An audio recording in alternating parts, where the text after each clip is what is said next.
Soyons assez sages pour discerner l'époque. Matthieu 24, versets 37 à 51.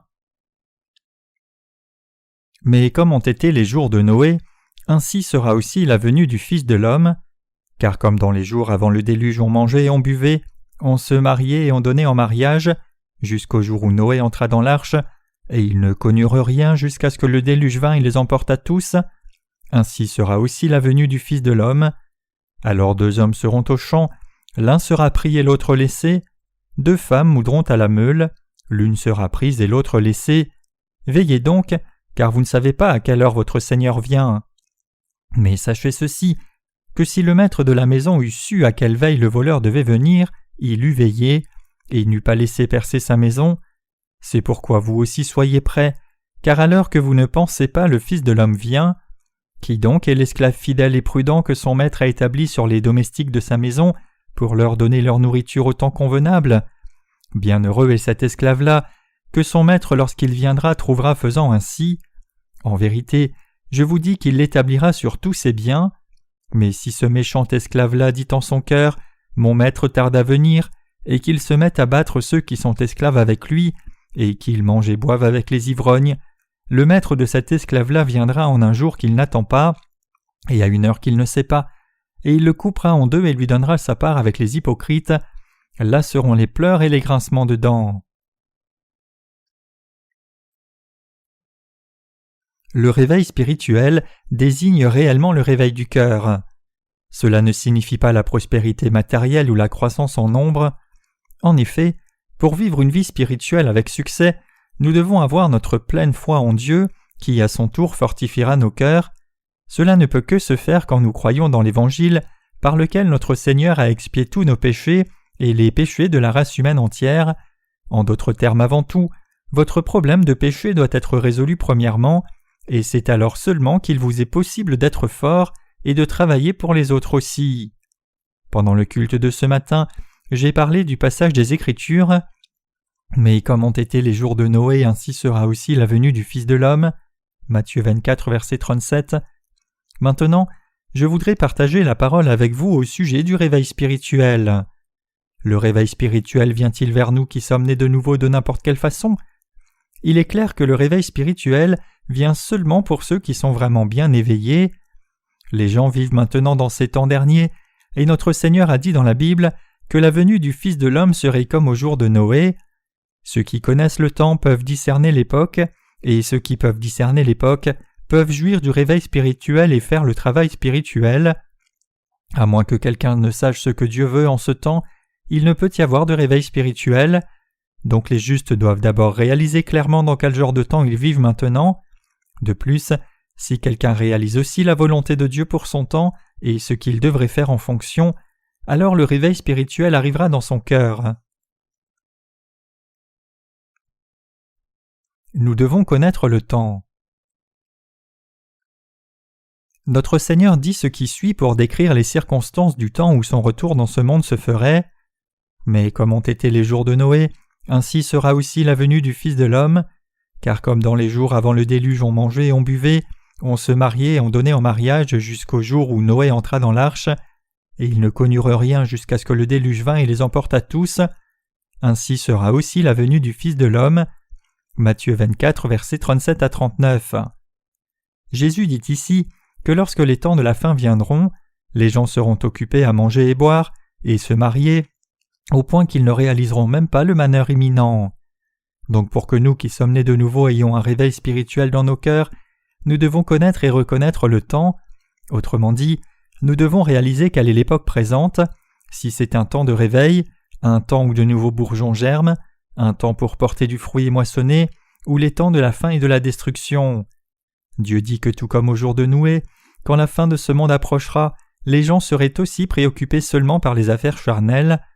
Quand le déluge est venu au temps de Noé, les gens de l'époque ne réalisaient pas leur destruction imminente, jusqu'à ce qu'ils soient tous balayés par le déluge et noyés. De même en ce temps présent, beaucoup de gens verront le même sort, à moins qu'ils ne réalisent le temps. C'est pour cela qu'il est si indispensable pour nous, saints nés de nouveau, de connaître les temps dans lesquels nous vivons maintenant, et c'est quand nous réalisons cela qu'il peut y avoir un réveil spirituel pour nous. Le livre de l'Ecclésiaste dit que tout a sa saison sous le soleil. Il y a une saison pour tout, et il y a un temps pour toute affaire sous les cieux. Il y a un temps de naître et un temps de mourir, un temps de planter et un temps d'arracher ce qui est planté, un temps de tuer et un temps de guérir, un temps de démolir et un temps de bâtir, un temps de pleurer et un temps de rire, un temps de se lamenter et un temps de sauter de joie, un temps de jeter des pierres et un temps d'amasser des pierres, un temps d'embrasser et un temps de s'éloigner des embrassements, un temps de chercher et un temps de perdre, un temps de garder et un temps de jeter, un temps de déchirer et un temps de coudre, un temps de se taire et un temps de parler, un temps d'aimer et un temps de haïr, un temps de guerre et un temps de paix. Ecclésiaste 3, versets 1 à 8. Comme ces belles paroles, il y a une raison à toute chose sous le ciel. Dieu dit qu'il y a un temps pour créer cet univers et aussi un temps pour que sa création fonctionne, et il y aura aussi une fin à sa première création. Nous devons donc réaliser quel genre d'époque est le temps présent, et nous devons discerner le temps. Quel genre de temps est l'époque présente ? Il est impératif que nous discernions clairement si c'est le temps de la destruction ou non, si la fin du monde est imminente ou encore loin. Considérant les symptômes du monde, dans quel genre de temps vivons-nous maintenant ? Jésus dit que les gens au temps de Noé mangeaient et buvaient, et se mariaient, jusqu'à ce qu'ils soient soudainement détruits. Vivons-nous aussi maintenant dans une telle époque ? De certaines façons, il peut sembler que le Seigneur n'ait rien dit d'extraordinaire ici, puisque les gens sont toujours en train de manger et boire, et que des mariages se font tout le temps. Nous pouvons nous demander comment cela peut être appelé les derniers temps, mais ce que le Seigneur dit ici ne signifie pas qu'il soit mauvais pour les gens de manger et boire et de se marier, mais cela signifie qu'ils n'ont plus d'appétit ou d'intérêt pour les affaires spirituelles, préoccupés seulement par leur propre vie charnelle. Le Seigneur dit clairement ici qu'il les jugera s'ils continuent de vivre comme cela, et il a aussi montré beaucoup de signes dans le monde par rapport à cette attitude. Si les gens continuent d'ignorer ces avertissements en dépit de tout cela, alors un jour, sans prévenir, ils seront détruits soudainement. C'est pour cela que le Seigneur a dit ceci. Il n'y a vraiment rien d'inhabituel au sujet de manger, boire et se marier. Ce sont des choses inévitables pour les gens qui vivent sur la terre. J'essaie d'expliquer ce qui arrivera dans les temps de la fin en utilisant ces choses ordinaires de la vie. Je fais cela pour souligner le fait que les gens dans le monde entier n'ont pas d'intérêt pour les affaires spirituelles, mais ils cherchent seulement la prospérité de leur chair et ses plaisirs. Nous sommes témoins de ce genre de mode aujourd'hui qui est répandu sous nos propres yeux.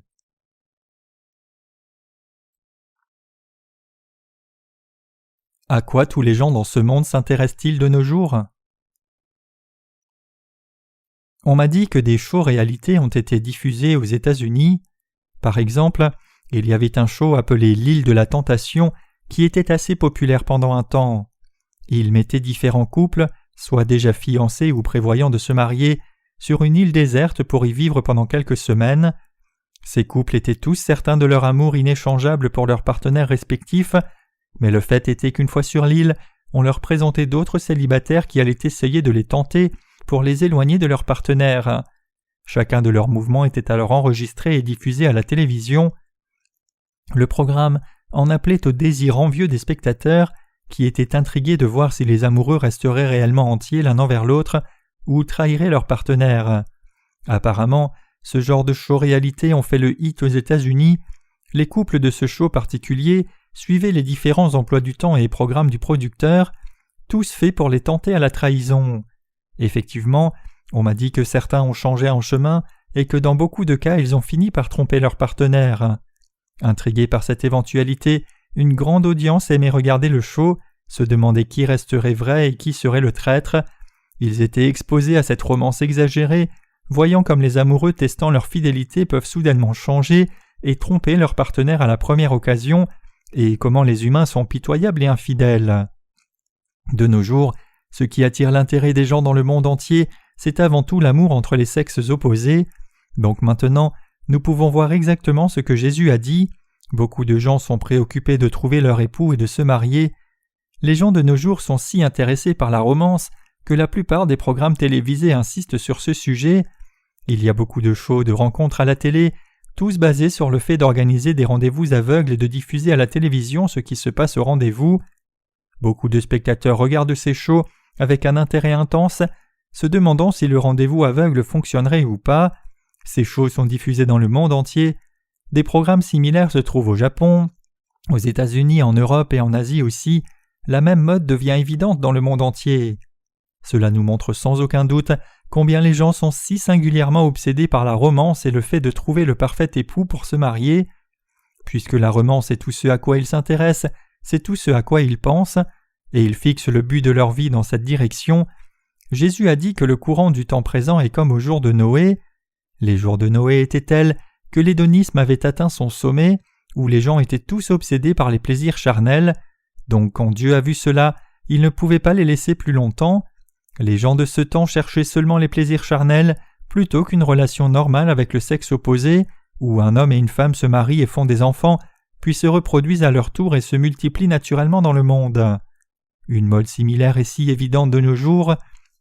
Plutôt que de jouir de relations normales entre un homme et une femme, les hommes cherchent ouvertement le plaisir avec un autre homme et les femmes avec une autre femme. C'est peu étonnant qu'il devienne impossible d'y avoir un réveil spirituel. Cela signifie que la vie normale a maintenant disparu, ou quelqu'un devrait remercier le Seigneur d'avoir expié ses péchés et l'avoir sauvé en dépit de ses insuffisances, et à son tour répandre cette grâce. Tous les shows télé en Corée deviennent aussi sales de façon similaire.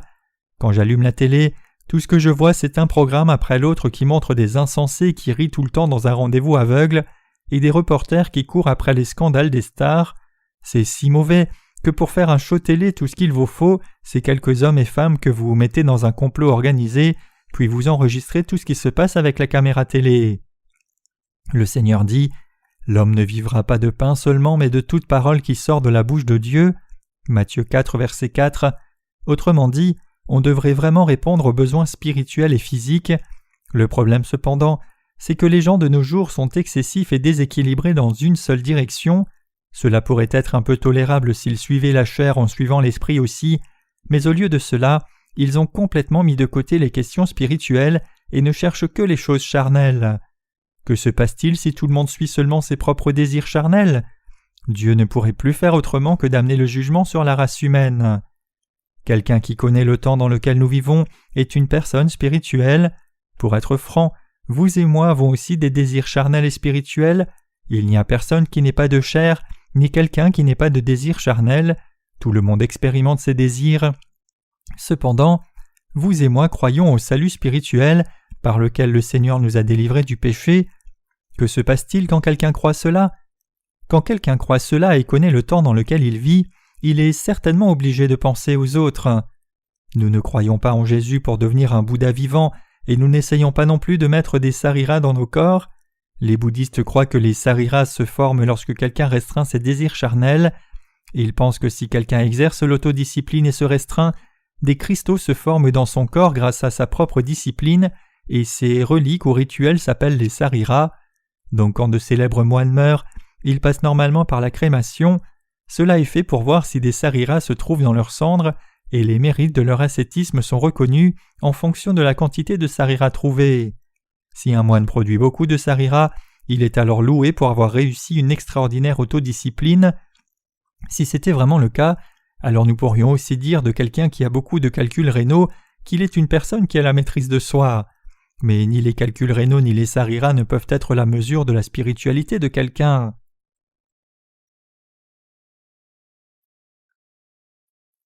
Le réveil spirituel se produit maintenant dans le cœur des gens. Permettez-moi de le redire, celui qui connaît le temps dans lequel il vit est une personne spirituelle. Dites-moi, est-ce le temps où tout le monde suit seulement sa propre chair ? C'est l'époque où tout le monde est obsédé par la romance. Mais pouvons-nous complètement nous dissocier d'une telle époque ? Non, nous ne pouvons pas complètement nous couper de ce monde car nous y vivons tous, mais en même temps, la question ne se pose absolument pas sur le fait que le monde est maintenant plein de corruption. Si nous sommes vraiment des gens spirituels, cherchant le réveil spirituel et désirant mener une vie spirituelle, alors que devrions-nous réaliser ?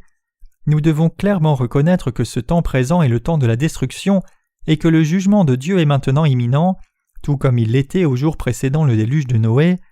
Nous devons aussi réaliser en ce temps que nos yeux doivent être grands ouverts et pleinement alertes, et nous devons partager le pain spirituel avec le peuple de Dieu et avec ceux qui ne sont pas encore venus à Christ. Le réveil spirituel se produit seulement dans le cœur des gens qui sont éveillés. Seul le cœur de ces gens voit et expérimente le réveil spirituel, même s'ils vivent dans la même époque que tous les autres.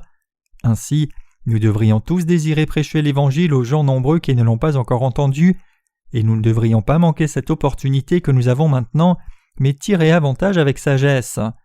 Tout comme la Bible dit, « Où le péché a abondé, la grâce a surabondé » Romains 5, verset 20. En ce temps où l'iniquité abonde, les justes et spirituels sont ceux qui ne manquent pas cette occasion, mais l'utilisent correctement pour partager le pain de l'esprit avec les autres et les sauver du péché. De plus, nous devons faire savoir aux gens sauvés le temps dans lequel ils vivent et les conduire à la prospérité spirituelle. C'est cela le réveil spirituel. La Bible dit que là où le péché abonde, la grâce abonde aussi. Le monde entier est maintenant rempli de péchés. La prostitution est répandue dans beaucoup de pays, et ce tueur, le sida, particulièrement dans les pays africains subsahariens, est une grande plaie. Dans certains de ces pays, plus de la moitié de la population est atteinte du sida. Avec la libéralisation, beaucoup d'anciens pays communistes ont aussi rapidement dégénéré dans la décadence normale et morale remplie de péchés. De nos jours, un nombre énorme de gens ne veulent même pas se marier. Beaucoup de femmes préparent à avoir des enfants sans se marier. Pour ces femmes, tout ce qu'elles ont à faire, c'est se rendre dans une banque du sperme et payer pour l'insémination artificielle. Nombre de femmes portent déjà des enfants comme cela, comme elles ne désirent pas se marier, et trouvent ainsi leur joie à élever leurs propres enfants. Beaucoup d'étudiants en théologie de Corée voyagent aux États-Unis pour poursuivre leurs études. J'ai entendu l'un d'eux dire « Je suis parti aux États-Unis pour obtenir mon doctorat en théologie, mais je suis revenu les yeux bandés. » Cet homme a abandonné ses études en chemin parce qu'il ne pouvait pas supporter de rester davantage aux États-Unis. Il ne pouvait pas se faire à toutes les expositions publiques d'affection qui se manifestaient selon différentes orientations sexuelles partout, du hall au coin reculé du campus, dans les rues et dans les voitures, tout ceci se faisant à la lumière du jour sans honte. Il pensait que des scènes aussi explicites se trouvaient seulement dans les films, mais il les a vues largement répandues partout où il allait. Atterré par ce qu'il a vu, il sentait qu'il devait soit se bander les yeux, soit quitter le pays. Il était certain que s'il restait là-bas pour obtenir son doctorat, lui-même aurait été complètement corrompu, donc il a choisi de rentrer en Corée sans finir ses études. Cependant, la grâce abonde où le péché surabonde. Si les iniquités abondent comme cela, alors cela signifie que la puissance de l'Évangile peut aussi faire de grands miracles. Nous devons saisir cette opportunité de diffuser l'Évangile, c'est cela le réveil spirituel.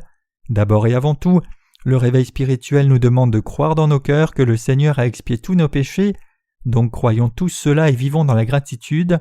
Si nous fortifions nos cœurs avec l'Évangile et prêchons cet Évangile à tout le monde avant que la fin de ce monde n'arrive, alors le réveil spirituel arrivera certainement.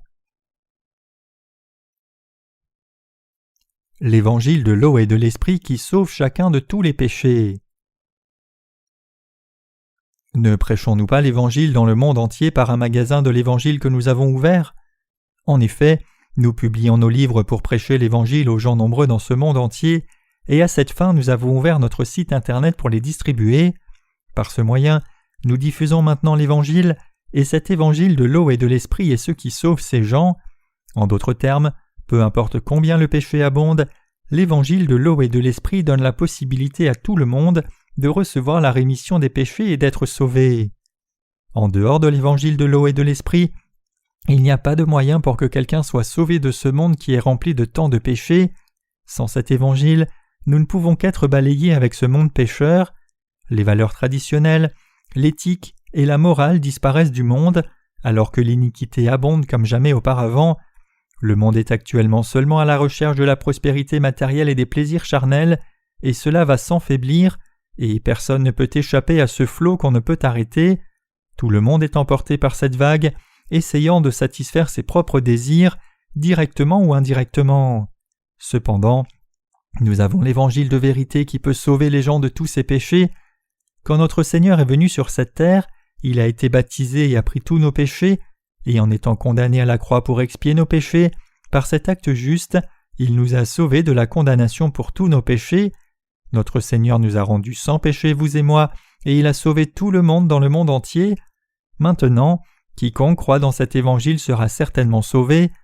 Peu importe le genre de péché dans lequel les gens sont pris, cet évangile de l'eau et de l'esprit est plus que capable de les sauver de leurs péchés.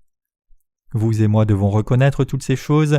Nous devons reconnaître nos péchés, reconnaître le mal qui prévaut dans cette époque, admettre que ce temps présent est le temps de la destruction, et aussi admettre que tout le monde suit la chair, alors que l'iniquité abonde dans ce monde. Nous devons admettre que la plupart des gens qui vivent aujourd'hui sont comme cela, vous et moi ne sommes pas différents, et nous devons reconnaître ce précieux évangile de l'eau et de l'esprit. Finalement, nous devons reconnaître qu'en ces temps de la fin dans lesquels nous vivons maintenant, c'est comme au jour de Noé, et nous devons donc prêcher cet évangile avec plus de ferveur. Vous et moi devons comprendre et reconnaître cette époque. Nous devons admettre que c'est maintenant le temps ou l'époque où ce monde sera détruit. Quand le monde a été détruit la première fois, il était dans le même état que maintenant. Je sais que certaines personnes s'opposeraient à cela et diraient « Les gens ont dit des choses auparavant, mais le Seigneur n'est pas encore venu. » La célèbre mission d'Ami a dit cela, les adventistes et Nostradamus aussi, ils ont tous prédit la fin du monde, mais n'avaient-ils pas tous tort? Mes chers croyants, une personne spirituelle est quelqu'un qui connaît le temps juste. Ceux qui sont réveillés spirituellement et ceux qui aspirent à ce réveil spirituel dans leur cœur savent quel genre d'époque est ce temps et travaillent fidèlement.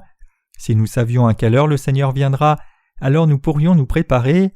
Jésus a dit « Si le maître de la maison savait quand le voleur viendrait, il aurait veillé et n'aurait pas permis que sa maison soit forcée. » Une personne spirituelle est une telle personne.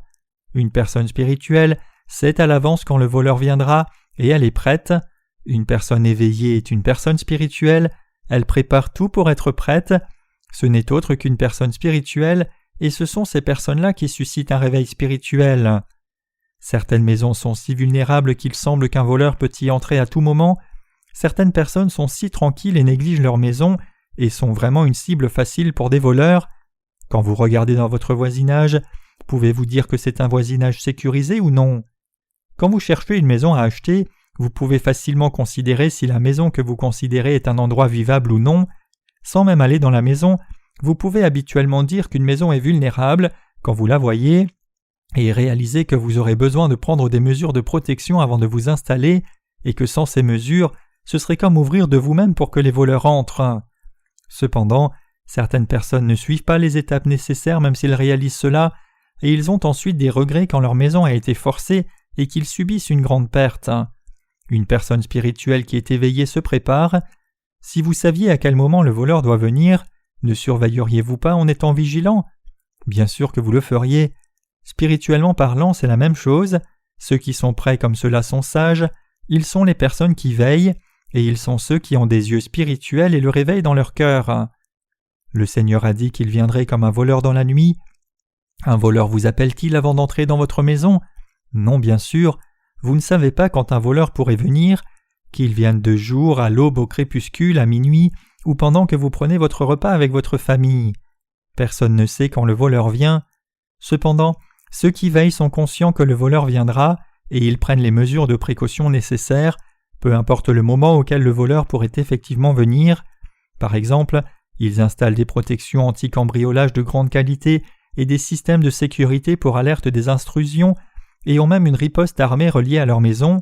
Ils prennent ces mesures de sécurité extrêmes dans l'effort de protéger leur maison et leur propriété pour appréhender le voleur ou les voleurs, peu importe quand ils viennent, peu importe à quelle heure du jour, et ils ont confiance que le voleur sera attrapé.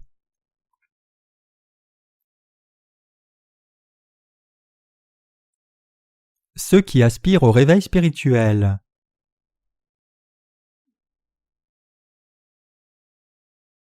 Comme dans cet exemple, si nous savions quand le Seigneur doit venir, nous diffuserions aussi l'Évangile diligemment et travaillerions dur pour nous assurer que tous ceux qui doivent être sauvés reçoivent effectivement la rémission des péchés. Puis nous attendrions le Seigneur. Si nous dévouons toute notre énergie à faire la tâche qui nous a été confiée, de diffuser l'Évangile jusqu'aux extrémités de la terre, c'est alors que le Seigneur reviendra. Les gens spirituels sont heureux de recevoir le Seigneur. Donc pour que vous jouissiez du réveil spirituel, vous devez croire dans cet Évangile de tout votre cœur, et vous devez aussi le diffuser. Vous devez prêcher l'Évangile et réaliser en quel temps vous vivez maintenant, et vous ne devez pas manquer l'importance de ce temps. Vous et moi devons devenir ce genre de personnes. Le réveil spirituel doit s'élever dans nos cœurs comme le soleil qui brille le matin. Connaissant le temps dans lequel nous vivons maintenant, nous devons croire la parole de Dieu, diffuser cette parole par la foi, et nous préparer pour le jour du retour du Seigneur par la foi. Nous devons tout préparer à l'avance par la foi et le prévoir à l'avance. Voulez-vous que le réveil spirituel arrive dans votre cœur? Voulez-vous vraiment vivre une vie spirituelle aussi? Désirez-vous vraiment devenir un ouvrier de justice? Et croyez-vous vraiment de tout cœur dans l'Évangile par lequel le Seigneur a expié tous vos péchés et les miens? Alors vous devez croire dans cet Évangile, y tenir, le prêcher et fonctionner dans cet Évangile. Vous devez faire fonctionner l'affaire de la diffusion de l'Évangile correctement et moissonner des fruits abondants au profit du Maître. Ce genre de personnes sont des gens spirituels et ils sont ceux qui ont suscité un réveil spirituel. Ceux qui unissent leur cœur avec ces gens et servent l'Évangile avec eux sont grandement bénis. Cependant, si vous ne connaissez pas le temps dans lequel vous vivez, alors vous pouvez seulement être un serviteur inutile, peu importe que vous soyez sauvé, que votre foi soit grande et combien vous essayez de ne pas commettre de péché. Par exemple, il peut y avoir un temps même pour faire des affaires, mais cela est dépendant du fait que ce soit maintenant le bon moment de gérer certains types d'entreprises ou non, car cela déterminera finalement votre succès. Une récente vague de froid à Séoul a abouti à l'éclatement des tuyaux d'alimentation en eau de nombreuses maisons, et j'ai entendu dire que pendant un certain temps, la nourriture à emporter se vendait comme des petits pains. Puisque les canalisations d'eau étaient brisées et que la plupart des alimentations d'eau en ville étaient coupées, les gens ne pouvaient pas préparer de repas eux-mêmes, donc ils ont pris de la nourriture à emporter à la place.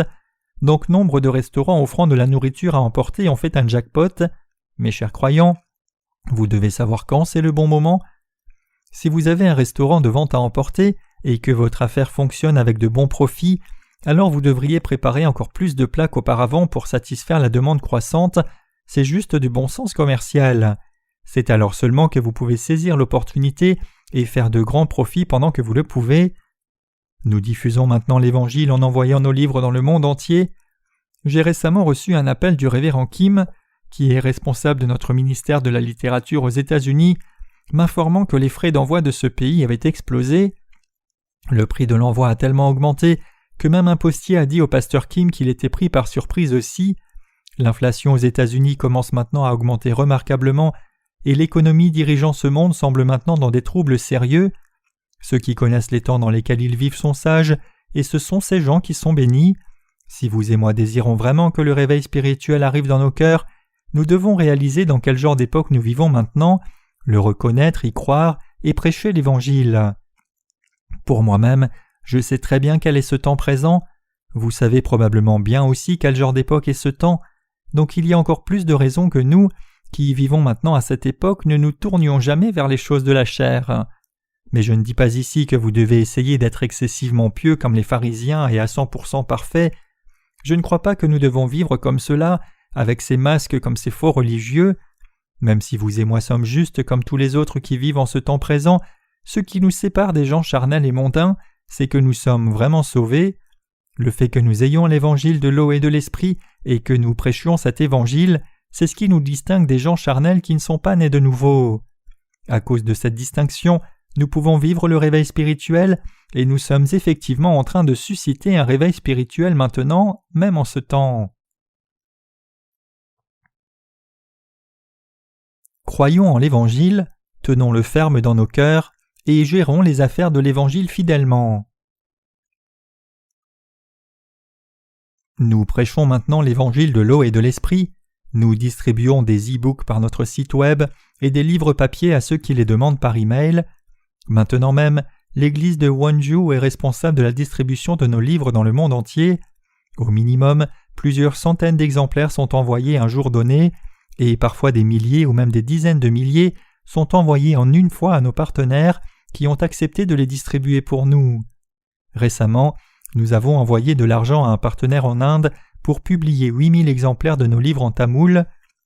Quand un Indien visite notre site web et demande nos versions en tamoul, nous relayons ces informations d'envoi à notre partenaire indien et ce partenaire envoie alors nos livres à cette adresse.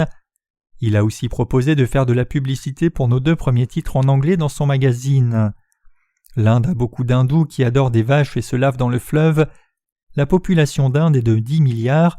C'est un énorme marché spirituel rempli de beaucoup d'âmes perdues. Alors que nous devons apporter tout le soutien possible à la prédication de l'Évangile en Inde, je crois qu'investir $100 000 suffirait pour diffuser l'Évangile à un point considérable. J'ai confiance que si $100 000 sont investis en Inde, nous pourrons prêcher l'Évangile à davantage de personnes vivant dans les régions urbaines, si ce n'est pas dans le pays tout entier. L'Inde a plusieurs langues principales. Nous avons décidé de traduire nos livres dans toutes les langues principales actuellement utilisées en Inde et de les publier pour qu'ils puissent être partagés. Je suis certain qu'une fois que nous ferons cet investissement, l'Évangile sera diffusé en Inde à un point considérable. L'Évangile est diffusé non seulement en Inde, mais aussi dans d'autres pays. Jusqu'à présent, nos livres ont été traduits dans des douzaines de langues et dans des douzaines de pays, mais cela a été plus facile et efficace de diffuser l'Évangile par Internet. Vous et moi devons croire dans l'Évangile, le chérir dans nos cœurs et fixer nos pensées pour gérer les affaires de l'Évangile. Nous ne devons pas laisser passer cette occasion, croyant que c'est maintenant le temps dernier. Si nous manquons l'occasion présente, nous ne serons pas capables de diffuser l'Évangile et il n'y aura pas moyen que nous prospérions non plus. Une fois que l'économie américaine commence à décliner, elle va aussi entraîner toute l'économie globale. Des effets économiques adverses seront ressentis partout en très peu de temps. Heureusement, une voie s'ouvre maintenant pour que la Corée du Sud établisse un lien direct avec l'Europe. Je suis certain qu'une fois que la Corée du Nord s'ouvrira et que la Corée du Sud établira une voie ferrée directe vers l'Europe, cela aura un impact positif sur notre économie qui a souffert par le passé, et cela donnera aussi une occasion idéale de diffuser l'Évangile. Notre gouvernement travaille maintenant sur cette initiative économique. Le président russe Poutine visitera la Corée dans quelques jours. L'un de ses objectifs à cette visite est de vendre le gaz naturel de la Russie à la Corée du Sud. Il y a tant de gaz naturel dans le sol de la Russie que les gens ne pourraient même pas tout utiliser. Donc l'idée du président Poutine est de vendre du gaz naturel liquéfié à la Corée du Sud, soit en connectant une voie ferrée ou en construisant un pipeline à travers la Corée du Nord. La Corée du Sud a aussi beaucoup de produits, elle peut à son tour les vendre à la Russie par la voie ferrée et vice-versa. La Russie est réellement un pays européen de l'Est. Si la Corée du Sud réussit ses initiatives diplomatiques envers ses voisins du Nord, une puissante maison s'élèvera en Asie. Et cela deviendra aussi une connexion centrale importante d'affaires et de commerce. Si Dieu décide d'ouvrir l'Europe et la Corée du Nord, alors cela s'accomplira dans un avenir proche, et en effet, c'est en train de se faire maintenant pas à pas. Cela signifie que l'Europe et l'Asie s'ouvrent et les marchés sont largement ouverts. Les besoins nationaux des pays concernés sont les motifs poussant ces projets. Étendre la coopération économique et les échanges est ce que tous les pays participants désirent, de la Corée du Sud à la Russie et la Corée du Nord. La Corée du Nord bénéficiera du salaire qu'elle percevra en permettant le passage, alors que l'économie de Corée du Sud recevra une bonne accélération avec une nouvelle route de la soie qui permettra d'arriver en Chine, Russie et Europe via la Corée du Nord. Puisque je parle de politique et d'économie et discute de ce qui arrivera dans le monde, certaines personnes peuvent avoir l'impression que j'ai beaucoup étudié ces sujets, mais en réalité, je ne les ai pas tellement étudiés. Je vous dis seulement ces choses parce que je crois à la parole de Dieu et je sais ce que Dieu va faire. Quoi que Dieu dise qu'il fera, je le crois. Vous aussi? Réalisez-vous quel genre d'époque ce temps présent est? Nous vivons dans un temps où l'idéologie ne compte plus, mais tout est possible avec de l'argent. Au cœur même du temps présent ne se trouve que l'argent et les plaisirs. Cela signifie que le temps présent est le temps dernier. La Bible dit que l'Évangile sera prêché vigoureusement une dernière fois avant la fin, et nous sommes précisément dans un temps comme cela. De plus, alors que l'occasion ne dure pas si longtemps, cela se fermera d'ici quelques années. Le monde entier à la fin sera ravagé par le combat économique. Cela s'accompagnera de catastrophes naturelles dévastatrices. De nouvelles maladies inconnues paraîtront avec la destruction de l'environnement et se répandront. Il a été annoncé il n'y a pas longtemps que le monde entier est maintenant exposé au risque de la maladie de la vache folle. La Corée le risque aussi. Si l'on dit que 100 et plus de pays du monde sont touchés par la maladie de la vache folle, aucun pays du monde ne peut être exclu à ce risque menaçant de la maladie de la vache folle. Par conséquent, beaucoup de gens dans le monde entier peuvent mourir en même temps. Alors qu'un tiers mourra de maladie et un autre tiers de guerre, un nombre massif de gens mourra dans les années à venir. Pensez à cela, ce ne sont pas seulement 100 000 ou 200 000 personnes, mais 2 milliards qui mourront en même temps dans le monde entier, qui a une population de 6 milliards. Il est bien possible que 500 millions ou 1 milliard de gens meurent en une fois, non seulement du SRAS ou de la maladie de la vache folle, mais d'une nouvelle maladie terrifiante qui n'a jamais été vu ni entendu auparavant. Beaucoup de gens tout autour du monde mourront en nombre massif. Comment je sais cela ? Ce n'est pas par ma propre connaissance, mais je le sais par la parole de Dieu, comme j'ai le Saint-Esprit en moi. Une quantité de gens ne seront pas inclus dans les morts, car Dieu gardera spécialement ceux qui prêchent l'Évangile et vivent pour sa cause. Cependant, ceux qui ne se sont pas consacrés à l'Évangile mourront avec le reste, quand un grand nombre de personnes mourra à ce moment-là. Pensez à 500 millions de personnes mourant en une fois. Croyez-vous encore que ce n'est pas la fin ? Je ne dis pas ces choses pour vous effrayer, croyez-moi, je vous dis juste les faits tels qu'ils sont.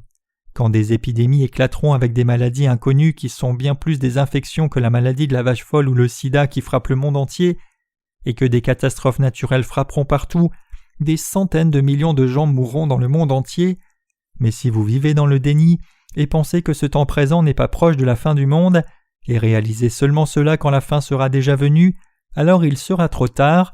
Vous devez voir dans l'avenir proche et réaliser que les temps de la fin sont déjà là, à la porte.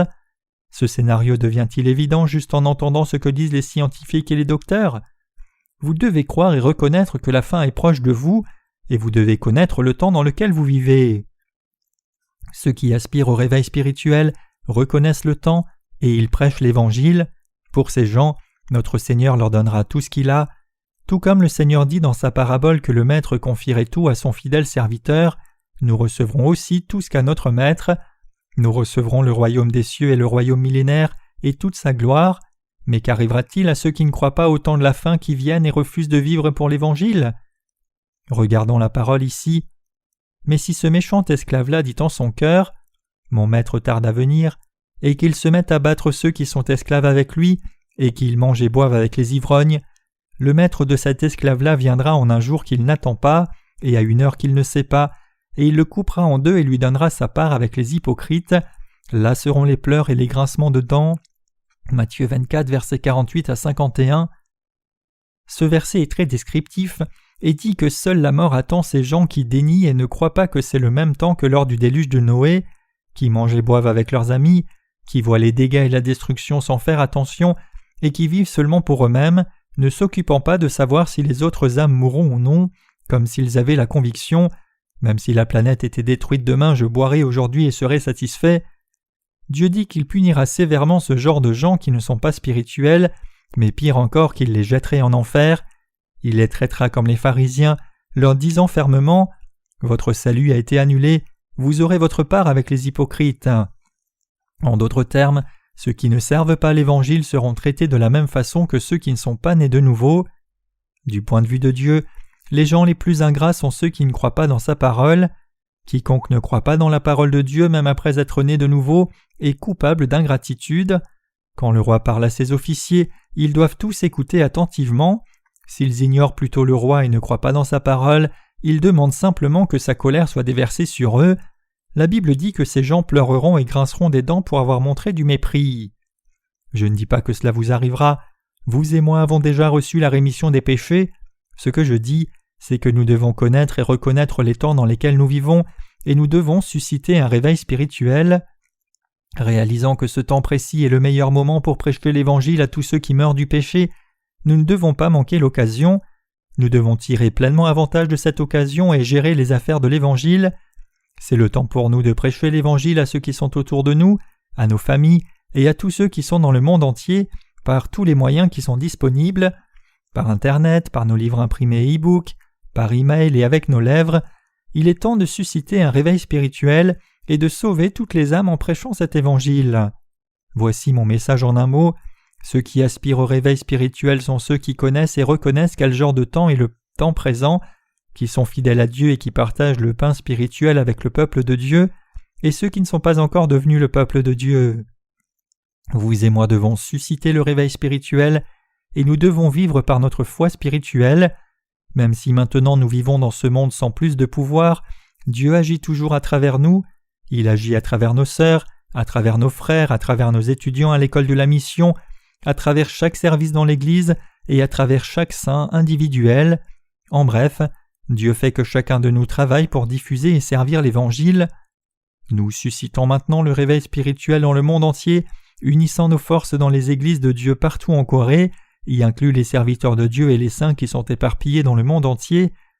Rappelez-vous que Dieu ne travaille qu'à travers nous, nous sommes ses lèvres, ses mains, ses pieds et son corps. Ne déviez pas du chemin, croyez solidement et ayons cette ferme foi et croyance. Diffusons la lumière du réveil spirituel en ces temps de la fin et faisons-la briller jusqu'à la fin. Provoquons ensemble le réveil spirituel partout dans le monde.